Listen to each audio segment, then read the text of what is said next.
Dear students, आज के video में आप लोग सीखने वाले हैं कि हम लोग फ्रैक्शन से डेसिमल में कैसे लिखेंगे और उसका उल्टा यानी कि डेसिमल से फ्रैक्शन में कैसे लिखेंगे। इन दोनों चीज़ों को समझेंगे और एचसीएफ या एलसीएम कैसे निकालते हैं डेसिमल नंबर्स का, उसको भी जानेंगे। तो इन तीनों चीज़ों को आज इस टॉपिक में हम लोग कवर करेंगे इस वीडियो में। पहले समझते हैं हम लोग कि फ्रैक्शन से डेसिमल में कैसे लिखना है। फ्रैक्शन से डेसिमल में जाना है यानी कि भिन्न से दशमलव में।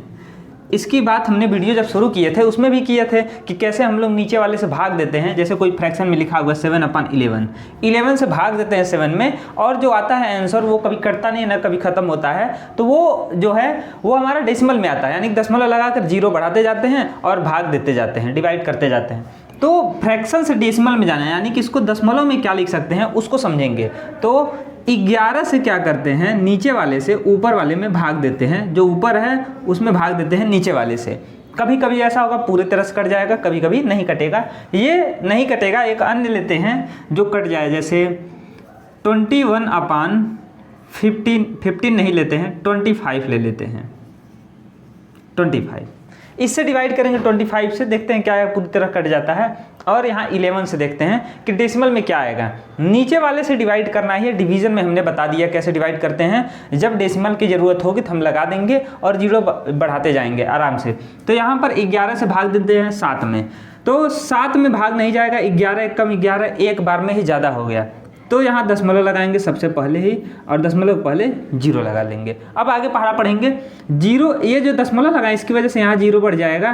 तो 11 पढ़ा पढ़ेंगे 70 से कम, 11 दूनी 22, 11 छक्का 66, 6 बार में आएगा 66 यहाँ पर। तो 10 में से 6 गया, 4 आएगा, ये कट जाएगा क्योंकि ये 6 हो गया, हासिल दिया था उसको।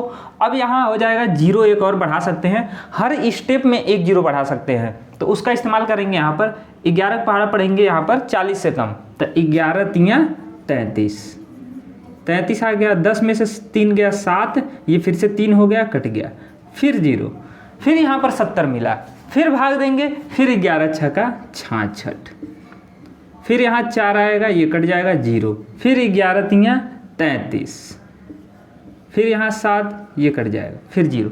तो ऐसे आप नोटिस करेंगे कि यहाँ पर 7 था, 0 बढ़ा, 70 हुआ, फिर 40, फिर 70, फिर 40, फिर 70, फिर 40, ऐसे ही चलते जाएगा, कभी ख़त्म नहीं होगा। तो इसको हम लोग लिख सकते हैं 0.63। जो चीज़ बार बार रिपीट कर रही है, कौन सी चीज़, 6 और 3, डेसिमल के बाद 6 और 3 बार बार रिपीट कर रहा है, तो इसके ऊपर लगाएंगे बार, इन दोनों के ऊपर। अगर सिर्फ 3 रिपीट करता तो सिर्फ 3 पे बार रहता है, यहाँ पर दोनों रिपीट कर रहे हैं, दोनों पे बार रहेगा। इसको समझते हैं 25 से भाग देना है, बार मतलब है कभी ख़त्म नहीं होगा, बार बार आएगा वही चीज़ जो रिपीट कर रहा है। इसको समझते हैं कि हम लोग कैसे इसको लिखेंगे हम लोग डेसिमल में। तो 25 से भाग देते हैं 21 में, 21 में भाग देते हैं। अब 25 एक कम 25, एक बार में ही ज़्यादा हो गया 25, हमको 21 से कम चाहिए, तो यहाँ पर लगाएंगे दशमलव और इसके पहले एक 0। इस दशमलव की वजह से 1 0 बढ़ जाएगा, यहाँ पर 210 हो गया। 25 के पहाड़ा में 200 करीब कब आएगा, 25 चौका 100, 25 8 200, 8 बार में 25 8 200। यदि आप डायरेक्ट 25 का या इतने बड़े भाग नहीं दे पाते हैं तो आपको क्या करना रहेगा, पहला जो अंक है इसका और इसका भी पहला नंबर लेना है और कंपेयर करना है कि कितनी बार जा सकते हैं। 2 एक कम 2 एक बार जा सकता है, लेकिन एक बार जाने पर ये 25 एक कम 25 कम रह जा रहा था, इसीलिए तो हम दशमलव लगाकर 0 बढ़ाएं। तो ये 21 ले लेंगे, 2 के लिए 21, 2 के पहाड़े में 21 के नज़दीक हासिल लेने पर, यानी कि 25 में गुणा करने पर 8 का 8 25 40 के 0 4, 8 दूनी 16 4 20। अगर 9 ले लेंगे तो यहाँ पर 9 5 45 5 हो जाएगा, और 9 दूनी 18, 18 और 4 22 हो जाएगा, 225 आ जाएगा, ज़्यादा हो जाएगा। तो इसीलिए हम लोग यहाँ पर लेंगे 25 8 200। तो 200 आया, यहाँ पर 0 उतरेगा, 1 में से 0 गया 1, ये कट गया। डेसिमल लगाए हैं, 1 0 और बढ़ा सकते हैं अगले स्टेप में, फिर 25 का पहाड़ा 100 आ जाए, 25 चौका 100, इस तरह हमारा कट गया। तो जब नीचे 25 है यानी कि 5 के गुणा वाला है तो पूरी तरह कट जाता है, या 2 के गुणा वाला रहेगा तब भी कट जाएगा। जैसे कि नीचे 4 रहे, 8 रहे, या 2 और 5 के मिक्स से बना गुणा रहे तब कट जाएगा। जैसे नीचे अगर 2 के पावर में कुछ रहे, जैसे कि 2 गुणे 2 गुणे कुछ आए, नीचे कह दी एलसीएम लें, जो ये है इसका फैक्टर लें 25 का, या हमको 25 का या अन्य जो रहे नीचे ये जो है डिनोमिनेटर इसमें 5 रहे, या तो 2 रहे या तो 5 रहे, या दोनों का मिक्सचर रहे यानी कि 2 और 5 रहे, इसके अलावा कोई और ना रहे, तब ये क्या होगा, ये पूरी तरह कुछ देर बाद कट जाएगा यानी कि टर्मिनेटिंग होगा, टर्मिनेटिंग डेसिमल होगा। और जब नीचे वाला कोई अन्य नंबर है, यानी कि देखिए 11 है, 2 इसका फैक्टर नहीं है, न ही 5 है, तो इसीलिए ये क्या हो गया, नॉन टर्मिनेटिंग, यानी कि कभी ख़त्म नहीं होगा, भाग देते जाएंगे, कटेगा ही नहीं, आगे बढ़ते जाएगा। आगे ऐसे यहाँ पर है, अगर नीचे 2 या 5 से मिलकर बना है तो टर्मिनेटिंग हुआ, यानी कुछ देर बाद कट जाएगा, ख़त्म हो जाएगा। ऐसे जैसे नीचे कोई और ले लेते हैं, यहाँ पर हम ले लेते हैं यहाँ पर 8 से किसी में भाग देते हैं, 8 से 11 में भाग देते हैं, तब भी ये कट जाएगा, क्योंकि 8 किससे मिलकर बना है, 8 को लिख सकते हैं 2 गुणे 2 गुणे 2, 2 दूनी 4 दूनी 8, ऊपर 11, ऊपर कुछ भी रहे उससे नहीं मतलब है, नीचे 2 या 5 से मिलकर बना रहना चाहिए, या दोनों से। तो नीचे 8 से भाग देते हैं 11 में, देखते हैं क्या प्रूफ सही है, 8 कम 8, 3 आया, 8 3 11, दशमलव लगाएंगे 0 बढ़ेगा, 8 3 24, फिर 6 आएगा, यहाँ पे ये कट गया 0, 8 7 56, 56, फिर यहाँ आएगा 10 में से 6 गया 4, फिर यहाँ पर कट गया, दशमलव लगाए हैं 0 बढ़ गया, 8 के पावर में 40, 8 5 40, तो ये यहाँ आप देखेंगे कि ये पूरी तरह से कट गया, 1.375, 1.375, तो ये प्रूफ सही है, यानी कि जो नीचे है वो 2 से मिलकर बना है तो पूरी तरह कट जाएगा, कुछ देर बाद टर्मिनेटिंग होगा डेसिमल, और यदि 5 से मिलकर बना है तब भी कट जाएगा, जैसे कि 25 किससे मिलकर बना है, इसको लिख सकते हैं 21/5 × 5, तो नीचे वाला 2 या 5 से मिलकर बना है तो पूरी तरह से कट जाएगा। अगर इसके अलावा कोई और है, जैसे कि इसी में यदि 3 भी रहता तब ये नहीं कटता, तब ये चलते जाएगा, कभी ख़त्म नहीं होगा, इसके अलावा कोई और नहीं चाहिए। आगे बढ़ते हैं, अब उल्टा समझते हैं कि डेसिमल से फ्रैक्शन में कैसे लिखेंगे। ये वाला जो है, ये वाला एग्जाम में नहीं आता है, इसको आप लोग अगले क्लास में पढ़ेंगे कैसे हम लोग इसको लिखते हैं फ्रैक्शन में, वो निकालने का अलग तरीका है, लेकिन हम लोग अभी सिंपल ऐसा पढ़ेंगे जिसको हम लोग निकाल सकें इजीली, तो उसको समझते हैं। अब आगे हम लोग समझते हैं कि कैसे हम लोग डेसिमल से यानी कि दशमलव से फ्रैक्शन में कैसे लिख सकते हैं, भिन्न में, फ्रैक्शन, ठीक। तो इसको कैसे हम लोग लिखेंगे, इसको समझते हैं, फ्रैक्शन में कैसे लिखना है। डेसिमल यदि दिया रहे, जैसे कि हमको दे दे 2.5, इसको फ्रैक्शन में क्या लिखेंगे, या 3.82, इसको क्या लिखेंगे, 0.983, इसको क्या लिखेंगे, या 21.326, इसको क्या लिखेंगे। इन सभी चीज़ों को समझते हैं कि कैसे हम लोग डेसिमल से फ्रैक्शन में लिख सकते हैं। इसको हमने इतना कम जगह में लिखा है क्योंकि ये सिंपल है लिखना, ज़्यादा कुछ कलाकारी नहीं है इसमें। 2.5 लिए हैं, अब इसको क्या करेंगे हम लोग, दशमलव के बाद जितना अंक है उसका गुणा करेंगे, यानी कि उसी का अंक गुणा करेंगे। जैसे कि दशमलव के बाद 1 अंक है तो यहाँ पर 1 0 वाले से गुणा करेंगे, यानी कि 10 से। 10 से गुणा करने से क्या होगा, दशमलव हट जाएगा, और दशमलव हट जाएगा तो उसको फ्रैक्शन में लिख सकते हैं, क्योंकि दशमलव हटाना ही हमारा काम है। तो 10 का जब गुणा करेंगे तो 1 अंक दशमलव इधर आएगा, ये हमने बताया मल्टीप्लिकेशन वाले में प्रूफ के साथ कैसे होता है। तो जब 10 का गुणा किए 1 अंक इधर आया तो ये हो जाएगा 25, ये 0 ने अपना काम कर दिया, 25 बना दिया। नीचे यदि 10 का गुणा किए हैं तो नीचे 10 से भाग भी देना पड़ेगा, क्यों, क्योंकि इसका वैल्यू जो है 2.5 ही रहना चाहिए, कुछ चेंज नहीं होना चाहिए, क्योंकि इसी को बदल रहे हैं। तो जब इक्वल टू लगाएं, यानी कि इधर की वैल्यू इसके बराबर है, तो ये इसके बराबर तभी होगा जब नीचे भी 10 लिखें। अब इस 10 से ये 10 कट जाएगा, यानी कि 1 1 हो जाएगा, यानी कि किसी का गुणा नहीं किए, लेकिन हम गुणा करेंगे क्योंकि 2.5 कम 2.5 हो जाएगा, फिर से यही मिलेगा, लेकिन हम लोग 10 का गुणा करेंगे और इसको काटेंगे नहीं। तो इसको ऐसे लिखेंगे 2.5 × 10/10, 10 से गुणा भी किए, 10 से भाग भी दिए।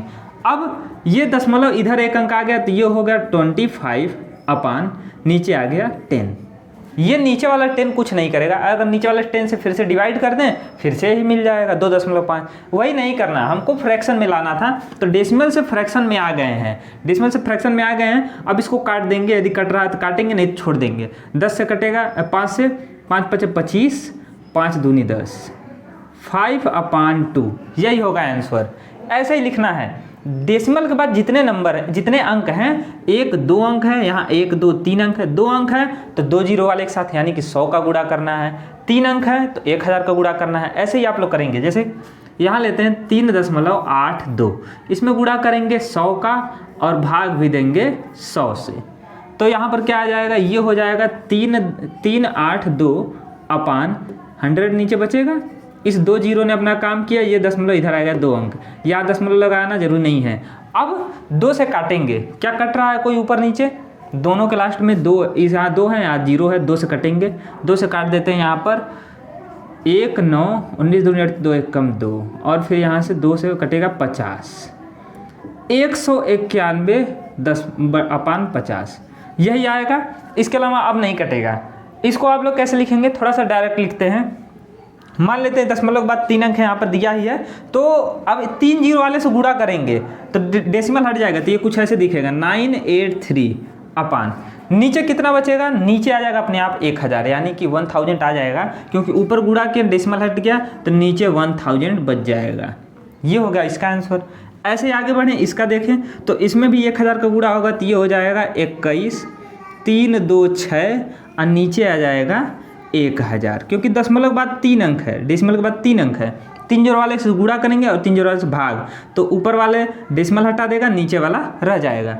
अब इसको काट कर भी हो सकता है आंसर दिया हो, तो इसको लिख सकते हैं 2 5 10 500 नीचे, ये काटेंगे 2 1 कम 2 2 6 12, फिर 2 6 12 2 3 6, ये हो जाएगा 10,663/500। ऐसे कुछ आंसर आएगा। अब हम लोग समझते हैं कि कैसे हम लोग एचसीएफ और एलसीएम निकालेंगे डेसिमल नंबर्स का। एचसीएफ और एलसीएम निकालना, सबसे पहले निकालते हैं डेसिमल नंबर एलसीएम। एलसीएम कैसे निकालेंगे, जो अभी हमने पढ़ा है कि कैसे हम लोग दशमलव हटाते हैं, उन सभी चीज़ों का इस्तेमाल करेंगे यहाँ पर, तो वैसे ही लगाएंगे। एचसीएफ निकालना रहे या एलसीएम, मेथड वही शुरुआती है, बस बाद में थोड़ा सा अलग हो जाता है। जैसे समझते हैं, 2 नंबर लेते हैं यहाँ पर 0.24 एंड इसके साथ कोई और नंबर ले लेते हैं जैसे 0.6। ये सिंपल नंबर है। अब इन दोनों का एलसीएम क्या होगा, इसको पहले निकालते हैं। सबसे पहले हम लोग डेसिमल हटाएंगे, ऐसा नंबर से गुणा करेंगे, ऐसे जीरो वाले से, जैसे कि 100 से या 1000 से या 10 से, कि जिससे दोनों का डेसिमल हट जाए। भले ही एक्स्ट्रा जीरो बढ़ जाए लेकिन कम न रहने पर, दशमलव कहीं भी दिखना नहीं चाहिए। तो सबसे पहले इसको हटाते हैं, तो यहाँ हो जाएगा 0.24। जब इसको हटाना है दशमलव, तो इसमें गुणा करना पड़ेगा 100 का, और 0.6 का हटाना है, इसमें भी गुणा करेंगे 100 का। क्यों? क्योंकि यहाँ पर दशमलव बाद एक ही अंक है, लेकिन यहाँ पर 100 का कर रहे हैं, तो यहाँ पर भी 100 का करेंगे। जो इसके बाद जो आएगा, ये दशमलव हटेगा यहाँ से 1 अंक 2 अंक, तो ये हो जाएगा 24, और यहाँ पर 2 अंक आएगा, 1 अंक दूसरा नहीं है तो एक जीरो ले लेंगे 60, ये हो जाएगा 60। इसके पहले वाले जीरो का कोई वैल्यू नहीं है। अब यहाँ आ गया 24, ये हो गया 60। अब क्या करेंगे, अब हमको एलसीएम निकालना है, एलसीएम निकालेंगे। तो एलसीएम निकालते हैं इसका 24 का और 60 का, दोनों का एलसीएम निकालते हैं एक साथ। जो आएगा उसको फिर से हम लोग 100 से भाग दे देंगे, एलसीएम वही होगा। 2 से भाग देते हैं, यहाँ पर 12 हो जाएगा, ये 60 है, 60 का आधा 30, फिर 2 से कटेगा, 2 6 12 2 15, फिर 2 से कटेगा, 2 3 6, ये 15 नहीं कटेगा, 3 से कटेगा 1 5, फिर 5 से कटेगा 1 और 1, ये निकालने आपको आता होगा। यहाँ पर अब गुणा करेंगे, 5 3 15, 15 दूनी 30, 30 दूनी 60, 60 दूनी 120। तो हमारा एलसीएम जो है वो आ गया, यहाँ पर एलसीएम आ गया 120। ये किसका एलसीएम है, ये 24 और 60 का एलसीएम है। 24 और 60 का एलसीएम निकाले हैं, हमको चाहिए 0.24 और 0.6 का एलसीएम। तो अगर डेसिमल में दशमलव में है तो दशमलव में एलसीएम मिलेगा और एचसीएफ भी। तो एलसीएम दशमलव में तो दिख नहीं रहा, तो इसको दशमलव में लाएंगे। 100 से गुणा किए थे दोनों को, क्योंकि हाईएस्ट जो था दशमलव के बाद 2 अंक थे, यहाँ पर एक ही था तो 2 वाला लिए थे, 100 से गुणा किए थे। तो 100 से लास्ट में भाग देंगे जो डेसिमल यहाँ पर एलसीएम आया है, तो 120/100 करेंगे। 1 0 से 1 0 कट गया। 10 से 12 में भाग देंगे तो मान लेते दशमलव यहाँ है, 1 अंक इधर आएगा, भाग में इधर आता लेफ्ट हैंड साइड, 1.2 हो जाएगा। ऐसे नहीं आता तो ऐसे भाग दे सकते हैं। 12 में 10 1 कम 10, 2 आया, दशमलव लगाएं, 0 बढ़ा, 10 दूनी 20, तभी आ जाएगा 1.2। जैसे आप कर पाएँ ऐसे सिंपल रहता है, तुरंत दशमलव को इधर लेते आना है। अगर डिवाइड कर रहे हैं, यदि मल्टीप्लाई कर रहे हैं तो उधर जाएगा डेसिमल। आगे बढ़ते हैं। इसका यदि हमको एचसीएफ निकालना रहे, एचसीएफ कैसे निकालेंगे, तो 24 और 60 काम यही करेंगे, पहले 100 का गुणा, यहाँ पर भी 100 का गुणा, ताकि दशमलव हट जाए। अब उसके बाद एचसीएफ जैसे निकालते हैं, 24 से भाग दे देते हैं 60 में, छोटे वाले से बड़े वाले में भाग देते हैं और भाग देते जाते हैं, जो हमको रिमाइंडर मिलता है, शेष बचते जाता है। तो 24 दूनी 48, 24 तिया 72, 24 दूनी 48 आ गया। यहाँ पर आएगा 2 और यहाँ पर आएगा 1। अब इस 12 से भाग देंगे 24 में, जो हमको शेष बचता है उससे भाग देते हैं, जो पहले भाग दे रहा था। 12 बचा, 12 से 24 में भाग देंगे, 12 दूनी 24 कट गया। अंतिम में जो काटा वही एचसीएफ, तो 12 हमारा एचसीएफ है। 12 ये किसका एचसीएफ है, 24 और 60 का। हमको किसका एचसीएफ चाहिए, 0.24 और 0.6 का एचसीएफ चाहिए। तो इस यहाँ पर 100 का गुणा किए थे, 100 से 12 में भाग देंगे तो 12/100 होगा, और दशमलव यहाँ है, लास्ट में दशमलव रहता है, यदि दशमलव नहीं है तब फिर भी है, 1 अंक 2 अंक इधर आएगा, दशमलव यहाँ आ जाएगा, तो आंसर होगा 0.12। 0.12 इसका एचसीएफ होगा। तो इस तरह निकाल लेंगे एलसीएम और एचसीएफ। जैसे एक और नंबर समझते हैं, यहाँ पर हम आपको दे दें, यदि 2 पॉइंट यहाँ पर ले लेते हैं 1 और यहाँ पर 5.2, इसका हमको यदि निकालना रहे तो कैसे निकालेंगे, तो आप लोग निकाल कर बताएंगे। 5.2 ही रहने देते हैं और ये रहते हैं, इसको 5 पॉइंट कुछ और बना देते हैं, 5.6 ले लेते हैं। इन दोनों का एलसीएम निकालिए, एलसीएम एंड एचसीएफ, दोनों का एलसीएम और एचसीएफ निकालिए, 2.1 और 5.6 का। और दूसरा हम देते हैं यहाँ पर फ्रैक्शन में बदलना है डेसिमल वाले को, जैसे 0.283, ये फ्रैक्शन में क्या होगा। और एक और ले लेते हैं, यहीं पे थर्ड क्वेश्चन इसको लिखते हैं, ये नहीं रहेगा, 4.5, इसको फ्रैक्शन में क्या लिखेंगे, इन दोनों को फ्रैक्शन में लिखिए, फ्रैक्शन और इसका आप लोग एलसीएम और एचसीएफ निकालिए, 2.1 और 5.6 का, दोनों का। तो मिलते हैं नेक्स्ट वीडियो में, तब तक के लिए जय हिंद।